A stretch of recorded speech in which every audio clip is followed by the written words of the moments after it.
വിശദമായ വാർത്തകളിലേക്ക്. ഗവർണർ പദവിയിലിരുന്ന രാഷ്ട്രീയം കളിക്കുന്ന ആരിഫ് മുഹമ്മദ് ഖാൻ സ്വയം രാജിവെച്ചൊഴിയണമെന്ന് ജനാധിപത്യ കേരള കോൺഗ്രസ്. ഈ ആവശ്യമുന്നയിച്ച് പാർട്ടി ചങ്ങനാശ്ശേരി നിയോജക മണ്ഡല കമ്മിറ്റിയുടെ നേതൃത്വത്തിൽ പ്രതിഷേധ ധർണ നടത്തി. പോസ്റ്റ് ഓഫീസ് ജംഗ്ഷനിൽ ചേർന്ന പ്രതിഷേധ ധർണ ജനാധിപത്യ കേരള കോൺഗ്രസ് ജില്ലാ പ്രസിഡന്റ് മാത്യൂസ് ജോർജ് ഉദ്ഘാടനം ചെയ്തു. സംസ്ഥാനത്തിന്റെ താൽപ്പര്യങ്ങൾക്കനുസൃതമായല്ല ഗവർണർ പ്രവർത്തിക്കുന്നതെന്നും നിയമസഭ പാസാക്കിയ ബില്ലുകൾ മാസങ്ങളോളം തടഞ്ഞുവെച്ചത് ഇതിനുദാഹരണമാണെന്നും മാത്യൂസ് ജോർജ് പറഞ്ഞു. പക്വതയില്ലാത്ത പെരുമാറ്റത്തിലൂടെ സംഘർഷങ്ങൾ സൃഷ്ടിക്കുവാനാണ് ഭരണഘടനാ പദവിയിലിരുന്ന് ഗവർണർ പരിശ്രമിക്കുന്നതെന്നും അദ്ദേഹം കുറ്റപ്പെടുത്തി. ഭരണഘടനാ സ്ഥാനമായിട്ടുള്ള ഗവർണർ പദവി ദുരുപയോഗം ചെയ്തുകൊണ്ട് ഇപ്പോഴത്തെ ഗവർണർ ആരിഫ് മുഹമ്മദ് ഖാൻ നടത്തുന്ന പ്രവർത്തനങ്ങൾ, അദ്ദേഹത്തിൻ്റെ പ്രവർത്തന ശൈലി സുപ്രീം കോടതി പോലും വിമർശിക്കുന്നു. സുപ്രീം കോടതി പോലും വിമർശന വിധേയമായിട്ടുള്ള നടപടികൾ തുടരുക. കേരള സർക്കാരിൻ്റെ നടപടികളെ എതിർക്കുന്നത് കൂടാതെ കേരള നിയമസഭ പാസാക്കിയ അനവധി ബില്ലുകൾ മാസങ്ങളോളം തടഞ്ഞു വെച്ചതിന് ശേഷം രാഷ്ട്രപതിക്ക് അയക്കുന്ന നടപടി ഗവർണർ ചെയ്യുന്നു. നമ്മുടെ രാജ്യത്ത് ഒരു സംസ്ഥാനത്ത് ഒരു ഭരണപ്രതിസന്ധി ഉണ്ടാക്കുക എന്നുള്ള ചില ആളുകളുടെ അജണ്ട നടപ്പാക്കുകയാണ് കേരള ഗവൺമെൻറ്. ഗവർണറെ നിയമിച്ചത് കേന്ദ്ര ഗവൺമെൻറ്റാണ്. കേന്ദ്ര ഗവൺമെൻറ് പറയുന്ന കാര്യങ്ങൾ ഭരണഘടനാപരമായ കാര്യങ്ങൾ കേൾക്കണം. പക്ഷേ ഒരു പദവിക്ക് ഒരു അന്തസ്സുണ്ട്, പദവിക്കൊരു മാന്യതയുണ്ട്, അതിന് ചില കീഴ്വഴക്കങ്ങൾ. ആ കീഴ്വഴക്കങ്ങൾ പാലിക്കുവാനും ആ പദവിയോടുള്ള അന്തസ്സ് പാലിക്കുവാനും ഇന്നത്തെ ഗവർണറെ കഴിഞ്ഞിട്ടില്ല. ധർണായോഗത്തിൽ പാർട്ടി നിയോജക മണ്ഡലം പ്രസിഡന്റ് കുര്യൻ തൂമ്പുങ്കൽ അധ്യക്ഷനായിരുന്നു. ജില്ലാ സെക്രട്ടറി വിനു ജോബ്, ചെറിയാൻ നെല്ലുവേലി, മണ്ഡലം പ്രസിഡന്റുമാരായ ആന്റണി ഇലവുമൂട്ടിൽ, കെ തോമസ് എന്നിവർ സംസാരിച്ചു. ഗവർണർ ആരിഫ് മുഹമ്മദ് ഖാനെതിരെ മാന്നാറിൽ ഡിവൈഎഫ്ഐ എസ്എഫ്ഐ പ്രവർത്തകരുടെ പ്രതിഷേധം. പരിമല ജംഗ്ഷനിൽ പ്രവർത്തകർ ഗവർണറുടെ കോലം കത്തിച്ചു.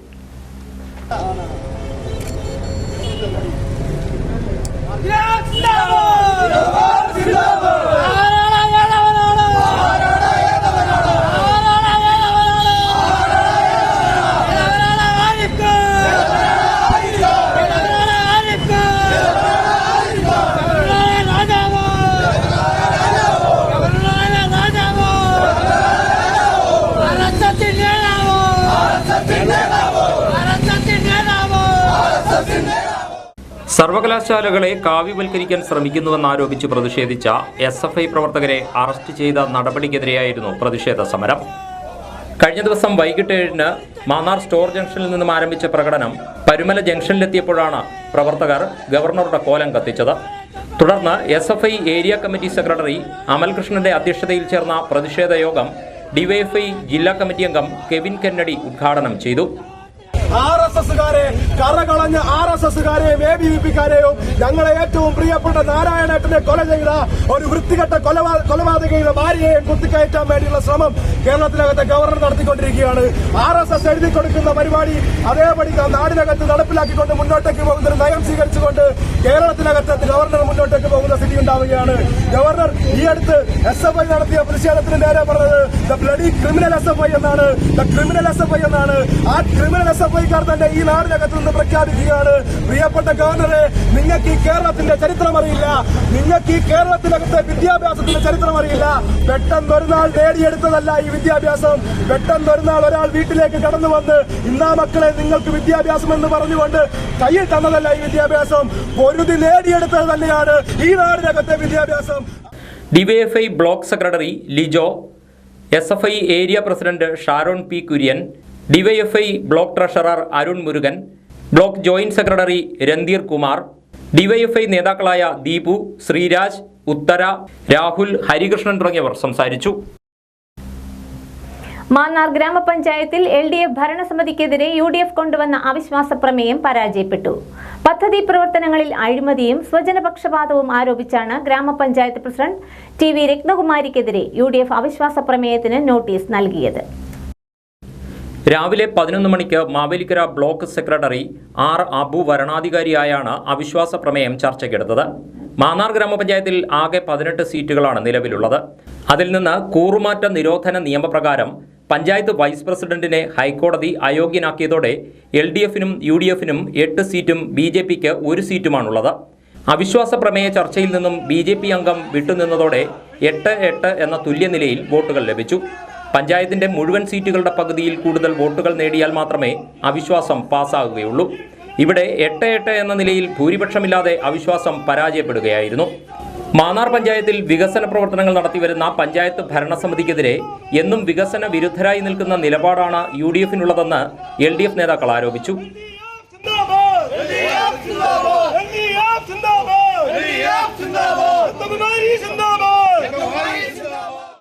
ഒരു ദിവസം കൊണ്ടോ അല്ലെങ്കിൽ ഒരു രാത്രി കൊണ്ടോ ഒന്നും എടുത്ത തീരുമാനമല്ല. മാന്നാറിലെ കോൺഗ്രസിനകത്ത് നിലനിന്നിരുന്ന സ്വജനപക്ഷപാതവും അഴിമതിയും കൊള്ളരുതായ്മയും അതിലേറെ വലിയേട്ടൻ മനോഭാവവും അതിനപ്പുറത്തേക്ക് വർഗീയതയും വെച്ച് പുലർത്തുന്ന മാന്നാറിലെ കോൺഗ്രസ് നേതൃത്വത്തിന്റെ പിടിപ്പുകേട്, വികസന വിരോധികളായിട്ടുള്ള മനോഭാവം ഇതൊക്കെ കണ്ട് മനമെടുത്ത് കേരളത്തിൽ ഇടതുപക്ഷ ജനാധിപത്യ മുന്നണി നടപ്പാക്കുന്ന വികസന പ്രവർത്തനങ്ങൾ, പ്രത്യേകിച്ച് ചെങ്ങന്നൂരിന്റെ വികസന നായകനായിട്ടുള്ള സജി ചെറിയാൻ മിനിസ്റ്ററുടെ ഇടപെടലിലെ സഹായങ്ങൾ ഇതൊക്കെ കണ്ട് ആകർഷണം തോന്നിയാണ് അദ്ദേഹം. തുടർന്നും ജനങ്ങളോടൊപ്പം വികസന പ്രവർത്തനങ്ങളുമായി മുന്നോട്ടു പോകുമെന്ന് പഞ്ചായത്ത് പ്രസിഡന്റ് TV രത്നകുമാരി പ്രതികരിച്ചു. ഇതുവരെ 3 വർഷം കൊണ്ട് ശരിക്കും നീതിയുക്തമായിട്ട് തന്നെ പഞ്ചായത്തിന്റെ കാര്യങ്ങൾ എൻ്റെ പാർട്ടിയുടെ നിർദ്ദേശപ്രകാരം ഒരു കുറവും കൂടാതെ നല്ല രീതിയിൽ തന്നെ നടത്തിക്കൊണ്ട് പോരുകയായിരുന്നു. ഇനിയും തുടർന്നുള്ള 2 വർഷക്കാലവും നല്ല രീതിയിൽ തന്നെ ഈ ഭരണം കാഴ്ചവെക്കാൻ എല്ലാവരുടെയും ജനങ്ങളുടെ സപ്പോർട്ട് ഉണ്ടാവണം. ഇതുവരെയും എനിക്ക് സപ്പോർട്ട് തന്ന എൻ്റെ പ്രിയപ്പെട്ട ജനപ്രതിനിധികൾ, ഓഫീസിലെ ഉദ്യോഗസ്ഥർ, അതുപോലെ തന്നെ എൻ്റെ പാർട്ടി ലീഡർമാർ, എന്നെ ഇത്തരത്തിൽ നയിച്ച് ഒരു സ്ഥാനാർത്ഥിയാക്കി ഇതുവരേക്കും കൊണ്ടുവന്ന എൻ്റെ പാർട്ടി നേതാക്കൾ, അങ്ങനെയുള്ള എല്ലാവർക്കും, വളരെയേറെ സപ്പോർട്ട് ചെയ്ത മാധ്യമപ്രവർത്തകർ എല്ലാവർക്കുമുള്ള നന്ദി അറിയിക്കുന്നു. ഇനിയുമുള്ള തുടർന്നുള്ള നിങ്ങളുടെ ഏവരുടെയും സപ്പോർട്ട് പ്രതീക്ഷിച്ചുകൊണ്ട് ഈയൊരു CPM BJP രഹസ്യധാരണയാണ് മാന്നാർ ഗ്രാമപഞ്ചായത്തിൽ അവിശ്വാസ പ്രമേയം പരാജയപ്പെടാൻ കാരണമായതെന്ന് UDF നേതാക്കൾ ആരോപിച്ചു. BJP അംഗം വോട്ടെടുപ്പിൽ നിന്ന് വിട്ടുനിന്നതിന് പിന്നിൽ ഇത്തരം അഡ്ജസ്റ്റ്മെന്റുകളാണെന്ന് UDF parliamentary party leader Sujith Srirangam.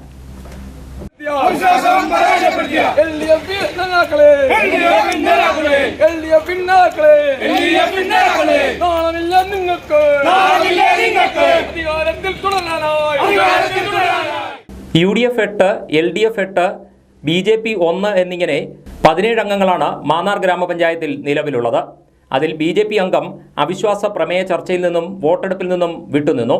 BJP പ്രാദേശിക പ്രവർത്തകരും നേതാക്കളും ഇതിനെതിരായിരുന്നുവെങ്കിലും മന്ത്രി സജി ചെറിയാനും BJP ജില്ലാ പ്രസിഡന്റ് MV ഗോപകുമാറും തമ്മിലുള്ള രഹസ്യധാരണയുടെ അടിസ്ഥാനത്തിൽ അദ്ദേഹത്തിന്റെ നിർദ്ദേശപ്രകാരമാണ് BJP അംഗം വിട്ടുനിന്നതെന്ന് UDF parliamentary party leader Sujith Sreerangam ആരോപിച്ചു. ഇതിനെതിരെ ശക്തമായ പ്രതിഷേധമാണ് പ്രാദേശിക നേതാക്കൾക്ക് പോലുമുള്ളതെന്നും അദ്ദേഹം പറഞ്ഞു. BJP ഒരംഗം വോട്ടിങ്ങിൽ വരാതെ മാറി നിൽക്കുകയാണ് ഉണ്ടായത്. പ്രാദേശിക നേതൃത്വം ആവശ്യപ്പെട്ടിട്ട് പോലും CPM-ന്റെ നേതാവായ സജി ചെറിയാന്റെയും BJP ജില്ലാ പ്രസിഡന്റ് ശ്രീ MV ഗോപകുമാറിൻ്റെയും രഹസ്യധാരണയുടെ പേരിൽ ആണ് ഇന്ന് BJP ഈ വോട്ടെടുപ്പിൽ നിന്ന് വിട്ടുനിന്നത്. എനിക്ക് ചോദിക്കാനുള്ളത്, നാണമില്ലേ ഈ ഭരണസമിതിക്ക്? ഈ ഭരണസമിതി ഇപ്പോഴും അതിൻ്റെ ഭൂരിപക്ഷമില്ലാതാണ് നടന്നുപോയിക്കൊണ്ടിരിക്കുന്നത്. കുട്ടനാട്ടിലെ മങ്കൊമ്പ് സിവിൽ സ്റ്റേഷൻ പാലത്തിന്റെ സമീപന പാതകൾ വീണ്ടും ഇടിഞ്ഞു താഴ്ന്നതിനെ തുടർന്ന് യാത്രക്കാർ ദുരിതത്തിൽ. വാഹനങ്ങൾ അപകടത്തിൽപ്പെടുന്നത് തുടർക്കഥയായിട്ടും നടപടിയില്ല. രോഷാകുലരായി യാത്രക്കാർ.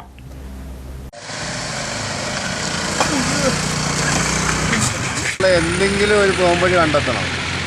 അത് ഈ പുളിങ്ങുള്ള ഒരുപാട് നേതാക്കന്മാരും കാര്യങ്ങളും ഇല്ലേ, ആരെങ്കിലും ചത്തിട്ടുണ്ടാക്കാൻ നിൽക്കരുത്. അതിനു മുമ്പേ എന്തെങ്കിലും ഒന്ന് ഇതിന് വേണ്ടി ഒരു പരിഹാരം കണ്ടെത്തണം. ജനങ്ങളും സ്ത്രീകളും ഒക്കെ ബുദ്ധിമുട്ടുമായി ഒരു പാലം കാരണം. ചമ്പക്കുളം പുളിങ്ങുന്ന ഗ്രാമപഞ്ചായത്തുകളെ തമ്മിൽ ബന്ധിപ്പിക്കുന്ന മങ്കൊമ്പ് സിവിൽ സ്റ്റേഷൻ പാലത്തിന്റെ സമീപന പാതകളാണ് തുടർച്ചയായി ഇടിഞ്ഞു താഴുന്നത്. പാലവും അപ്രോച്ച് റോഡുകളും തമ്മിൽ ഉയരവ്യത്യാസം വന്നതോടെ പലതവണ ഇവിടെ അറ്റകുറ്റപ്പണികൾ നടത്തിയിരുന്നു. തെക്കേക്കരയിലെ സമീപന പാതയാണ് ഇപ്പോൾ വീണ്ടും അപകടക്കെണിയൊരുക്കുന്നത്. അപകടത്തിൽപ്പെടുന്നതിലേറെയും ഇരുചക്ര വാഹന യാത്രക്കാരാണ്. പാലവുമായി ഉയരവ്യത്യാസമുള്ളതിനാൽ വാഹനങ്ങൾ മറിയാനുള്ള സാധ്യത കൂടുതലാണ്. ഇത് എവിടെയും കൊള്ളാത്ത രീതി ഉണ്ടാക്കി ചെയ്യരുത്. ഭയങ്കര പാടാ. പുരുഷന്മാർ ഓടിച്ചിട്ട് പോലും നമ്മള് ഓടിച്ചിട്ട് വണ്ടി അതുകൊണ്ടാ സ്ത്രീകളൊക്കെ എന്തുമാത്രം വേണം ഇവിടെ വീഴുന്നതൊക്കെ. കുറേ സ്ത്രീകളൊക്കെ ഇവിടെ വന്ന് വീഴുക. കാരണം ഈ ഇറക്കത്തിൽ നിന്ന് വണ്ടി വിട്ടുപോയി കഴിഞ്ഞാൽ ഉറപ്പാണ് ഞങ്ങൾ കാട്ടുവെല്ലാം പോയി കിടക്കും. ആരും കാണത്തോലില്ല. രക്തം മാറുന്നതിന് ഇവിടെ തീർന്നു പോകും. ഓട്ടോറിക്ഷ തൊഴിലാളികളാണ് ഏറെ ദുരിതം അനുഭവിക്കുന്നത്. റോഡിന്റെ ഉയർന്ന ഭാഗത്ത് തട്ടി വാഹനങ്ങൾക്ക് കേടുപാടുകൾ സംഭവിക്കുമെന്ന് മാത്രമല്ല, ശ്രദ്ധിച്ചില്ലെങ്കിൽ അപകടവും ഉറപ്പ്. ഭാരവാഹനങ്ങളും KSRTC സ്കൂൾ ബസ്സുകളും പാലത്തിലേക്ക് കയറാനാവാതെ നിന്നുപോകുന്നതും പതിവാണ്. പുളിങ്കുന്നിലെ വിദ്യാലയങ്ങളിലേക്ക് നിരവധി വിദ്യാർത്ഥികളാണ് ഈ വഴി സൈക്കിളിൽ യാത്ര ചെയ്യുന്നത്. കുറച്ച് ദിവസങ്ങൾക്ക് മുമ്പ് ഈ ഭാഗത്ത് പെട്ടെന്ന് നിർത്തിയ വാഹനത്തിന് പിന്നിലിടിച്ച് ഒരു കുട്ടിക്ക് പരിക്കേറ്റിരുന്നു. പുളിങ്കുന്ന് സെൻറ് ജോസഫ് പഠിക്കുകയായിരുന്ന എൻ്റെ മകൻ, എൻ്റെ സ്വന്തം അനുഭവമാണ് ഞാനിത് പറയുന്നത്. അവൻ സ്കൂൾ വിട്ട് പരീക്ഷ കഴിഞ്ഞ് വരുന്ന സമയത്ത് ഇതുപോലെ ഈ പാലത്തിൻ്റെ തന്നെ അക്കരക്കരയിൽ നിന്നും ഒരു കാറ് മുന്നേ പോവുകയായിരുന്നു. ആ ബമ്പിൻ്റെ അവിടെ വെച്ച് അത് സ്ലോ ചെയ്യുകയും ഇവനാ കയറി വരുന്ന സമയത്ത് തൊപ്പി വെച്ചുകൊണ്ട് പോകുന്ന സമയത്ത് കണ്ണ് മൂടുകയും ആ സമയത്ത് അവൻ്റെ സൈക്കിൾ അതിൻ്റെ പുറകെ വന്ന് തട്ടുകയും അവൻ്റെ സൈക്കിളിൻ്റെ നിയന്ത്രണം വിടുകയും ആ സൈക്കിള് മറിഞ്ഞു വീണ് അപകടം സംഭവിക്കുകയുണ്ടായി. അപ്പോൾ സ്കൂൾ കുട്ടികൾ ഏറ്റവും കൂടുതൽ സൈക്കിളിൽ പോകുന്ന ഒരു മേഖലയാണ്. അവരുടെ സുരക്ഷ ഒരു അത്യാവശ്യ ഘടകമാണ്. എൻ്റെ ഒരു അനുഭവം പറഞ്ഞതുപോലെ ഇതുപോലെ മറ്റ് കുട്ടികളും ഇതുപോലെ പോകുമ്പോൾ അവർക്കും ഉണ്ടാകാൻ മേലായില്ല. അതുകൊണ്ട് പാലത്തിന്റെ വടക്കേക്കരയിൽ സമീപനപാത ഇടിഞ്ഞു താണതിനെ തുടർന്ന് തകരാർ പരിഹരിച്ചിരുന്നുവെങ്കിലും ഇവിടെ ഇപ്പോഴും പ്രശ്നമുണ്ട്. പുതുതായി ഇന്റർലോക്ക് ചെയ്ത സ്ഥലത്ത് റോഡിനോട് ചേരുന്ന ഭാഗങ്ങളിൽ മെറ്റലുകൾ ഇളകിക്കിടക്കുന്നതും അപകട ഭീഷണി ഉയർത്തുന്നു. അടിയന്തരമായി അധികാരികൾ ഇടപെട്ട് സമീപനപാതയുടെയും ഇന്റർലോക്ക് ചെയ്തിട്ടുള്ള ഭാഗത്തിന്റെയും ശോച്യാവസ്ഥ പരിഹരിക്കണമെന്നാണ് യാത്രക്കാരുടെയും പ്രദേശവാസികളുടെയും ആവശ്യം. Kerala state service pensioners association Kuttanad നിയോജകമണ്ഡലം വാർഷിക സമ്മേളനം ചേർന്നു. സംഘടനാ സംസ്ഥാന സെക്രട്ടറി R. കുമാരദാസ് സമ്മേളനം ഉദ്ഘാടനം ചെയ്തു. അപ്പം മെയിലും ജൂണിലും കുടിശ്ശിക തന്നു. എന്നിട്ട് മെയ് മാസം 25-ാം തീയതി ഇലക്ഷൻ നടന്നു. ഇലക്ഷൻ കഴിഞ്ഞ ശേഷം സത്യപ്രതിജ്ഞ കഴിഞ്ഞു നമ്മളെല്ലാം പ്രതീക്ഷയോടെ കാത്തിരിക്കുകയാണ്. ജൂലൈ മാസം ആകുമ്പോൾ മൂന്നാമത്തെ ഗഡു കിട്ടുമല്ലോ. അപ്പം മൂന്നാമത്തെ ഗഡു പ്രതീക്ഷിച്ചിരുന്ന പെൻഷൻകാർ ആകെ നിരാശരാക്കിക്കൊണ്ട് മറ്റൊരു ഉത്തരവിലൂടെ അത് വീണ്ടും ഒരു 6 മാസത്തേക്ക് നീട്ടിക്കൊണ്ടു പോകുന്ന നടപടിയാണ് ഗവൺമെൻറ് സ്വീകരിച്ചത്. അതവരുടെ അടവ് നയമാണ്. ഈ കമ്മ്യൂണിസ്റ്റുകാർക്ക് ഒരു പ്രത്യേകതയുണ്ട്, അടവ് നയമുണ്ട്. ആ അടവ് നയത്തിൻ്റെ ഭാഗമാണ്. അപ്പോൾ 1/7/2019 ശമ്പള പരിഷ്കരണ റിപ്പോർട്ട് നടപ്പാക്കി അത് പെട്ടെന്ന് വാങ്ങിച്ചു. അതിൻ്റെ ആനുകൂല്യങ്ങളെല്ലാം പെൻഷൻകാരുടെയും ജീവനക്കാരുടെയും കയ്യിൽ കിട്ടിക്കഴിഞ്ഞപ്പോൾ പെൻഷൻകാരും ജീവനക്കാരും ഒക്കെ വിചാരിച്ചു ഏതായാലും കാശ് കിട്ടിയല്ലോ, ഇനി സർക്കാരിന് വോട്ട് ചെയ്തങ്ങ് ജയിപ്പിച്ചേക്കാന്ന് വരും. അങ്ങനെ എല്ലാവരും കൂടെ വീണ്ടും ജയിപ്പിച്ചു. മങ്കൊമ്പിൽ ബ്രൂക്ക്ഷോർ ഹോട്ടലിൽ T. ആന്റണി നഗറിൽ ചേർന്ന സമ്മേളനത്തിൽ KSSPA നിയോജക മണ്ഡലം പ്രസിഡന്റ് P. മധുസൂദന പണിക്കർ അധ്യക്ഷനായിരുന്നു. സെക്രട്ടറി TJ സെബാസ്റ്റ്യൻ വാർഷിക റിപ്പോർട്ടും ട്രഷറർ PA വർഗീസ് കുട്ടി വരവ് ചെലവ് കണക്കും അവതരിപ്പിച്ചു. സംസ്ഥാന ജില്ലാ നിയോജക മണ്ഡലം ഭാരവാഹികളായ Hariharan Nair, R. Prasannakumar, PJ Joy, PS Sunny, Joseph Mathew, P. Minimol തുടങ്ങിയവർ സംസാരിച്ചു. സമ്മേളനത്തിന് ശേഷം നടന്ന തെരഞ്ഞെടുപ്പിൽ ജില്ലാ സെക്രട്ടറി A. സലീം റിട്ടേണിംഗ് ഓഫീസറായി. ജനുവരി 9, 10 തീയതികളിൽ ചാരുമൂട്ടിലാണ് ജില്ലാ സമ്മേളനം. മുട്ടാർ പഞ്ചായത്ത് 3, 12, 13 വാർഡുകളെ ബന്ധിപ്പിക്കുന്ന മിത്രക്കിരി ദേവീക്ഷേത്രം മുതൽ വാടപ്പറമ്പ് കലങ്ക് വരെയുള്ള റോഡ് പൂർണ്ണമായും സഞ്ചാരയോഗ്യമല്ലാതായിരിക്കുന്നു. യാത്രാ ദുരിതത്തിന് പരിഹാരം കാണാൻ അധികാരികൾ എത്രയും വേഗം നടപടി സ്വീകരിക്കണമെന്ന ആവശ്യമാണ് പ്രദേശവാസികൾ ഉന്നയിക്കുന്നത്. നിരവധി പൊതുസ്ഥാപനങ്ങളിലേക്ക് പോകുവാൻ പ്രദേശവാസികൾ ആശ്രയിക്കുന്ന റോഡാണിത്. ഇവിടെയുള്ളവർക്ക് ആലപ്പുഴ, ചങ്ങനാശ്ശേരി ഭാഗങ്ങളിലേക്ക് പോകണമെങ്കിലും ഈ റോഡ് കടക്കണം. എന്നാൽ ഇതിനൊന്നും കഴിയാതെ പ്രദേശവാസികൾ പ്രയാസപ്പെടുകയാണ്. ഈ വഴിയിൽ യാത്ര ചെയ്യുന്നവർക്ക് നിരവധി ആരോഗ്യ പ്രശ്നങ്ങൾ ഉണ്ടാകുന്നതായും പരാതിയുണ്ട്. ഈ യാത്രയുടെ ബുദ്ധിമുട്ട് കാരണം പലരും ഈ പ്രദേശങ്ങൾ വിട്ടുവിട്ട് ഇപ്പോൾ പോയിക്കൊണ്ടിരിക്കുകയാണ്. കാരണം യാതൊരു വിധത്തിലുള്ള മറ്റു നമുക്ക് ചങ്ങനാശ്ശേരിയിലോ ആലപ്പുഴയിലേക്ക് എത്തിപ്പെടാൻ യാതൊരുവിധ മാർഗ്ഗങ്ങളുമില്ല. ഈ ഒരു വഴി മാത്രമേ ഉള്ളൂ. അതുപോലെ തന്നെ എൻ്റെ തൊട്ട് ഇണ്ണപ്പുറ കാണുന്ന ഒരു പാലമുണ്ട്.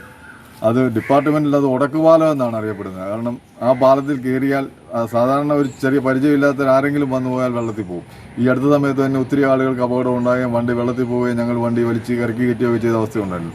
ഇത് വളരെ ദുരിതമാണ് ഇവിടുത്തെ ജീവിതം. അതുപോലെ തന്നെ തോട്, ഈ റോഡ് മോശമാണെങ്കിൽ തോട്ടിൽ കൂടെ പോകാമെന്ന് വെച്ചാലോ അത് അതിനേക്കാളും കഷ്ടം. പോളകൾ തിങ്ങി നിറഞ്ഞ് തോട് യാത്രാ സൗകര്യമില്ലായിരിക്കണം. അതുകൊണ്ട് എത്രയും പെട്ടെന്ന് അധികാരികളുടെ ഭാഗത്തു നിന്ന് എന്തെങ്കിലും തരത്തിൽ എത്രയും വേഗം ഇതിലൊരു ശാശ്വത പരിഹാരം ഉണ്ടാകണം. അല്ലാത്ത പക്ഷം ഞങ്ങൾ ഒരു ജനകീയ സമരസമിതി രൂപീകരിച്ച് വേണ്ട പ്രക്ഷോഭ നടപടികൾ ആരംഭിക്കുമെന്ന്. നേരത്തെ പൂർണ്ണമായും ടാറിട്ട വഴിയായിരുന്നെങ്കിലും പിന്നീട് നവീകരിക്കുന്നതിനായി വെട്ടിപ്പൊളിച്ചതിനാൽ ഈ വഴിയിൽ ടാറിട്ടതും മക്കിട്ടതും മെറ്റിലിട്ടതുമായി വിവിധ അവസ്ഥകളാണ് ഇപ്പോൾ കാണാൻ കഴിയുന്നത്. ഇതെല്ലാം ഇളകി കുണ്ടും കുഴിയുമായി തീർന്നിരിക്കുകയുമാണ്. നവീകരണം ഒട്ടും നടന്നതുമില്ല. ഇതിനോട് ചേർന്ന് കിടക്കുന്ന മമ്പുഴക്കരി പുതുക്കരി റോഡും പൂർണ്ണമായും തകർന്ന അവസ്ഥയിലാണ്. ഇവിടെ ഓടിയാൽ കിട്ടുന്ന കൂലി എത്രയും വണ്ടിപ്പണിക്ക് ചിലവാക്കേണ്ടി വരുമെന്ന് ഓട്ടോറിക്ഷക്കാരും പറയുന്നു. ഭയങ്കര ദുരിതമാണ് ഈ റോഡ്. എന്നുവെച്ചാൽ ഓട്ടോ പോകാൻ ഭയങ്കര പാടാണ്, ഭയങ്കര കുഴിയൊക്കെയാണ്. അത് തന്നെ പൈപ്പ് ഇട്ടിരിക്കുകയാണ്, പാത്തി പോലെ കിടക്കുക. അതൊന്നും ഒരു ശാലം പോലും മണ്ണ് ആരും ഇടാൻ പോലും ഇല്ല. ഭയങ്കര പാടാണ് പോകാൻ. പിന്നെ നമ്മുടെ മാമ്പഴക്കരി പുതുക്കരി റോഡ് ഒരു ശകലം പോലും ഞങ്ങൾക്ക് ഓടാൻ വയ്യ. അതുപോലെ ബുദ്ധിമുട്ടാണ്. എന്നാ വെച്ചാൽ ഭയങ്കര കുഴിയാണ്. ഞങ്ങൾക്ക് ഞങ്ങളുടെ വണ്ടിക്കൊക്കെ എപ്പോഴും പണിയാണ്. അതിന് ഫ്രണ്ട് പണിയാണെങ്കിൽ ഒരു 13,000 രൂപ മേളിലാണ് ഒരു പണി വരുമ്പോൾ. അതുകൊണ്ട് ദയവായി ഞങ്ങൾക്ക് വേണ്ടി എന്തെങ്കിലും ഒരു തീരുമാനം നിങ്ങൾ എടുക്കണമെന്ന് പറഞ്ഞ് അഭ്യർത്ഥിക്കുന്നു. ആരാധനാലയങ്ങളിലേക്ക് പോകേണ്ടവരും സ്കൂളിലേക്ക് പോകേണ്ട വിദ്യാർത്ഥികളും ആശുപത്രികളിലേക്ക് പോകേണ്ട രോഗികളും ഇവിടെ യാത്രാക്ലേശം നേരിടുകയാണ്. 2018 വെള്ളപ്പൊക്കത്തിന് ശേഷമെങ്കിലും ഇവിടെ ഒരു പുനരുദ്ധാരണ പ്രവർത്തനം നടത്താൻ അധികാരികളാരും മുന്നോട്ട് വന്നിട്ടില്ലെന്ന് നാട്ടുകാർ പരാതിപ്പെടുന്നു. ഇതിൻ്റെ ശോചിയാവസ്ഥ എന്ന് പറഞ്ഞാൽ ഞങ്ങൾക്ക് കുഞ്ഞുങ്ങളെയും കൊണ്ട് പോകാനോ ഒരു രോഗിയെ കൊണ്ട് ഞങ്ങൾക്കൊന്ന് ആശുപത്രിയിൽ പോകാനോ നടക്കാനോ പോലും സൗകര്യമില്ലാത്ത രീതിയിലാണ് ഈ വഴി കിടക്കുന്നത്. 18 വെള്ളം കയറിയതിൽ പിന്നീട് ഈ വഴിക്ക് യാതൊരുവിധ പുനരുദ്ധാരണവും നടന്നിട്ടില്ല. പിന്നെ മിത്രക്കരി അമ്പലം, മിൽമായ, കൃഷി ഓഫീസ്, പള്ളി, 2 east LPS, west LPS, ration കട എന്നിവ മുതലായ എല്ലാ സ്ഥലങ്ങളിലേക്കും പോകേണ്ടത് ഈ ഒരൊറ്റ വഴി ആശ്രയിച്ചാണ്. എന്നാൽ നാളിതേവരെയായിട്ടും അധികാരികളുടെ കണ്ണിൽ ശ്രദ്ധ ചെലുത്തി പഞ്ചായത്ത് ഫണ്ടില്ല ഇത്രയും വലിയൊരു വർക്ക് ചെയ്യാനായിട്ടെന്നാണ് പറഞ്ഞത്. അതിനുശേഷം അവർ നബാർഡിൻ്റെ എന്തോ പദ്ധതിയുണ്ട്, അതിൽപ്പെടുത്തി കണ്ണംകുളം പാലം മുതൽ ഇങ്ങോട്ടാണ് വെച്ചിരിക്കുന്നത്. ഏതെല്ലാം കണ്ണംകുളം പാലം ഇതിലേക്ക് കയറ്റിയതുകൊണ്ടാണോ എന്താണെന്നറിയത്തില്ല. ഞങ്ങൾക്ക് ഈ വർക്ക് ഇന്ന് വരെ എന്നുള്ളത് മുട്ടാർ കൃഷിഭവൻ, മിത്രക്കരി ദേവീക്ഷേത്രം, public library, anganwadi, SNDP, government LP school, 15 പള്ളി, റേഷൻ കട എന്നീ സ്ഥാപനങ്ങളെല്ലാം ഈ റോഡിൻ്റെ വശങ്ങളിലാണ്. ഒരു ചെറിയ ആംബുലൻസ് പോലും ഇവിടെ എത്താൻ കഴിയാത്ത രീതിയിലാണ് റോഡിൻ്റെ സ്ഥിതി. അതുകൊണ്ട് എത്രയും പെട്ടെന്ന് ഈ റോഡ് സഞ്ചാരയോഗ്യമാക്കാൻ അധികൃതർ നടപടി സ്വീകരിക്കണമെന്ന ആവശ്യമാണ് നാട്ടുകാർ ഉന്നയിക്കുന്നത്. ഈ റോഡിൽ കൂടെ ചെറിയൊരു ആംബുലൻസ് പോലും വരാനുള്ള ഒരു സഞ്ചാരയോഗ്യമല്ലാത്ത ഒരു വഴിയാണിപ്പോൾ ഇത്. റീബിൽഡിങ് വർക്കൊക്കെ ഉണ്ടെന്ന് പറയുന്നു. പഞ്ചായത്തിൻ്റെ ചെറിയ വർക്ക് ഉണ്ടായിരുന്നത് ചെയ്ത് പിന്നെ അത് ഇളകി മൊത്തത്തിൽ പോയി കിടക്കുകയാണ്. നമ്മുടെ എടത്തുവ മാമ്പഴക്കേരി എടത്തുവ റോഡിൽ ആ റോഡിൽ മുഴുവനും പോയി നശിച്ച് കിടക്കുകയാണ്. ആ റോഡിൽ കൂടെ മനുഷ്യർക്ക് പോകാൻ ബുദ്ധിമുട്ടായ കാരണം നിരവധി ആൾക്കാർ എടത്തുവായാലും മുട്ടാറും നീരാറ്റൂർത്തും പോകാനായിട്ട് ഈ മിത്രക്കേരി 13-ാം വാർഡിൻ്റെ മന്ദനമാട് ഈ റോഡിലൂടെയാണ് ഇപ്പോൾ പോയിക്കൊണ്ടിരിക്കുന്നത്. ഇപ്പോൾ ആ റോഡും തീരെ സഞ്ചാരയോഗ്യമില്ലാത്ത രീതിയിലാണ് ഈ റോഡ് കിടക്കുന്നത്. അതുകൊണ്ട് സർക്കാരിൻ്റെ ഭാഗത്ത് നിന്ന് എത്രയും പെട്ടെന്ന് ഞങ്ങൾക്ക് ഈ വഴിയൊന്ന് ശരിയായിട്ട് തിരക്കാനുള്ള ഒരു സംവിധാനം ഉണ്ടാകണം. നാട്ടുതോടിനോട് ചേർന്ന് പൊട്ടിയും പൊളിഞ്ഞും കിടക്കുന്ന റോഡിലൂടെ സഞ്ചരിക്കേണ്ടി വരുമ്പോൾ നികുതി കൊടുത്ത് ജീവിക്കുന്ന ജനാധിപത്യത്തിലെ യഥാർത്ഥ യജമാനന്മാരായ വോട്ടർമാരെന്ന പൊതുജനങ്ങളാണ് ഇവിടെ ദുരിതമനുഭവിക്കുന്നത്. റോഡിൻ്റെ ശോച്യാവസ്ഥ KCV ന്യൂസിൻ്റെ ക്യാമറാമാൻ പകർത്തുമ്പോൾ ഒരു സ്കൂട്ടർ യാത്രക്കാരി ഇവിടെ മറിഞ്ഞു വീഴുന്നതും കാണാമായിരുന്നു. എന്താ അധികാരികളെ, ഒന്ന് ശ്രമിച്ചുകൂടെ ഈ ദുരിതയാത്രയ്ക്ക് ഒരു പരിഹാരം കാണാൻ? RO പ്ലാന്റിലൂടെ ശുദ്ധജലം ലഭ്യമായതിന്റെ ആഹ്ലാദത്തിലാണ് കാവാലം പഞ്ചായത്ത് 10-ാം വാർഡ് നിവാസികൾ. കൊച്ചിൻ റോട്ടറി ഹെറിറ്റേജിന്റെയും ഗ്രാമപഞ്ചായത്തിന്റെയും സഹകരണത്തോടെയാണ് പ്രദേശത്ത് RO പ്ലാന്റ് സ്ഥാപിച്ചത്.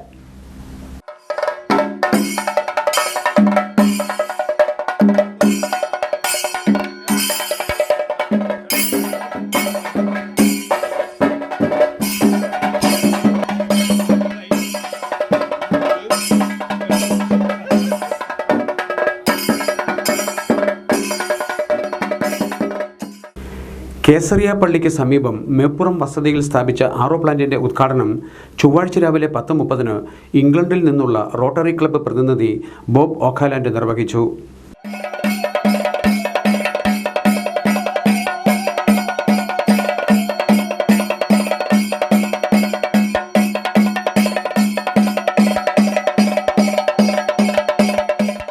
ഉദ്ഘാടന യോഗത്തിൽ grama panchayat vice president Rini Chandran അധ്യക്ഷയായിരുന്നു.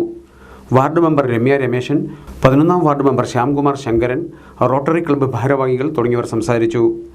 Rotary club ഭാരവാഹികൾ ഉൾപ്പെടെയുള്ള വിശിഷ്ട വ്യക്തികൾക്ക് ഊഷ്മളമായ സ്വീകരണമാണ് സംഘാടകർ ഒരുക്കിയത്. ആലപ്പുഴക്കാർക്ക് ഇനി വിസ്മയ ലോകത്തിന്റെ വർണ്ണക്കാഴ്ചകൾ കാണാം. പകൽ പ്രൊഡക്ഷൻസ് ആൻഡ് എന്റർടൈൻമെന്റ് ഒരുക്കുന്ന എക്സിബിഷൻ എക്സിറ്റി ഡിസംബർ 21 വൈകുന്നേരം 5 പ്രശസ്ത സിനിമാ താരം മഹിമ നമ്പ്യാർ ഉദ്ഘാടനം ചെയ്യും. ആലപ്പുഴ ബീച്ചിൽ പില്ലർ 41 സമീപം ഒരുങ്ങുന്ന എക്സിബിഷൻ കാഴ്ചകളുടെ പുതിയ ഒരു ലോകമായിരിക്കും പ്രേക്ഷകർക്ക് മുന്നിൽ തുറന്നിടുക എന്ന് സംഘാടകർ വാർത്താ സമ്മേളനത്തിൽ അറിയിച്ചു.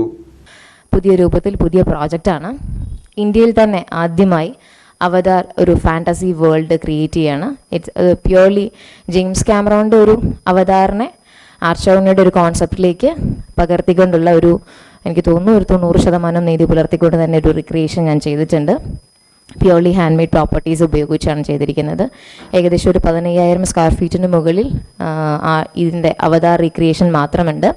പിന്നെ ഇന്ത്യയിൽ തന്നെ ആദ്യമായി പോർട്ടബിൾ സിലിണ്ടറിക്കൽ ടാങ്ക് അക്വേറിയം, നമ്മൾ അണ്ടർ വാട്ടർ അക്വേറിയം ഉള്ളിലൂടെ നടക്കുന്നൊരു കോൺസെപ്റ്റ് ആണെങ്കിൽ ഇത് നമുക്ക് ചുറ്റിനും നടന്ന് കാണാം. ഒരു 20,000-ഓളം മീനുകളെ ഒരു സിലിണ്ടറിക്കൽ ടാങ്ക് അക്വേറിയത്തിൽ മാത്രമുണ്ട്. ഇന്ത്യയിലെ ഏറ്റവും ഹൈറ്റ് കൂടിയ ഒരു സിലിണ്ടറിക്കൽ ടാങ്ക് അക്വേറിയമാണ്. 15 ഫീറ്റ് ഹൈറ്റ് ഉണ്ട് അതിന്. ദെൻ അതിൻ്റെ സ്മോൾ പീസസ് ഓഫ് വെറൈറ്റീസ് ഉണ്ട്. അതിനുശേഷം ഈ പറയുന്ന പോലെ ഇന്ത്യയിലെ എല്ലാം ഫസ്റ്റ് ടൈം എന്നുള്ള രീതിയിലേക്ക് ടാഗ് ചെയ്യാൻ ഞാൻ മാക്സിമം ശ്രമിച്ചിട്ടുണ്ട്. ഒപ്പം ഷോപ്പിംഗ് ഉണ്ട്, ചെറിയ രീതിയിലുള്ള ഫുഡ് കോർട്ട് ഉണ്ട്, ചെറിയ ഫാമിലി ഫൺ ഗെയിംസ് ഒക്കെ ഉണ്ട്. എക്സിബിഷൻ ജനുവരി 21 വരെ തുടരും. പ്രവൃത്തി ദിനങ്ങളിൽ ഉച്ചകഴിഞ്ഞ് 2 മുതൽ രാത്രി 9 വരെയും അവധി ദിവസങ്ങളിൽ രാവിലെ 10 മുതൽ രാത്രി 9 വരെയുമാണ് പ്രദർശനം. ചലിക്കുന്ന cylindrical tank aquarium, exotic paradise of world wonders ഇതെല്ലാം എക്സിബിഷന്റെ ഭാഗമായുണ്ട്. ചങ്ങനാശ്ശേരി കാവിൽ ഭഗവതി ക്ഷേത്രത്തിൽ തിരുവുത്സവത്തിന് കൊടികയറി. തിങ്കളാഴ്ച വൈകുന്നേരം 7-നും 7:30 മധ്യയായിരുന്നു കൊടിയേറ്റ്.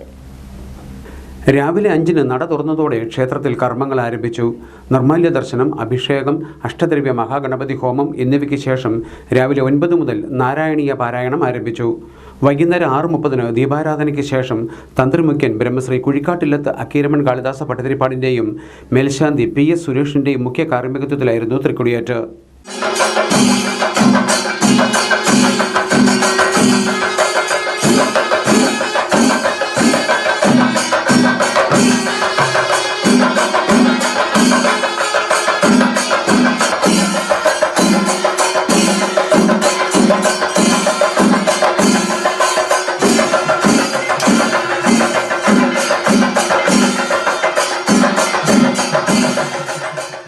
രാത്രി 7:45 മലകുന്നം സന്തോഷ് കുമാറിൻ്റെ ശിഷ്യന്മാരായ അശ്വിൻ കൃഷ്ണ, നിരഞ്ജൻ എന്നിവരുടെ ചെണ്ടമേളം അരങ്ങേറ്റം നടത്തി.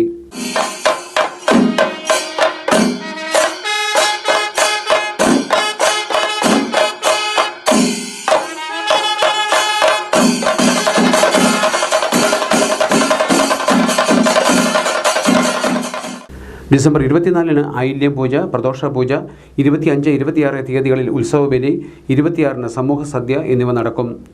27 തിരു ആറാട്ടോടെ ഉത്സവത്തിന് സമാപനമാകും. ആലപ്പുഴ, കോട്ടയം, പത്തനംതിട്ട ജില്ലകളിലെ വാർത്തകൾക്കും ലൈവ് പ്രോഗ്രാമുകൾക്കുമായി മാന്യ പ്രേക്ഷകർ കുട്ടനാട് കേബിൾ വിഷൻ എന്ന ഞങ്ങളുടെ യൂട്യൂബ് ചാനൽ സബ്സ്ക്രൈബ് ചെയ്യുക. ഇനി ഇന്നത്തെ സ്വർണ്ണവില. ഇന്നത്തെ സ്വർണ്ണവില നിങ്ങൾക്കായി സമർപ്പിക്കുന്നു സ്വപ്ന ജ്വല്ലറി. അഴകേറും സ്വപ്നങ്ങൾക്ക് നിറവേകും സ്വപ്ന. സ്വപ്ന ജ്വല്ലറി, ചങ്ങനാശ്ശേരി. സ്വർണം ഗ്രാമിന് 5710 രൂപ, പവന് 45,680 രൂപ. വാർത്തകൾ കഴിഞ്ഞു. നമസ്കാരം.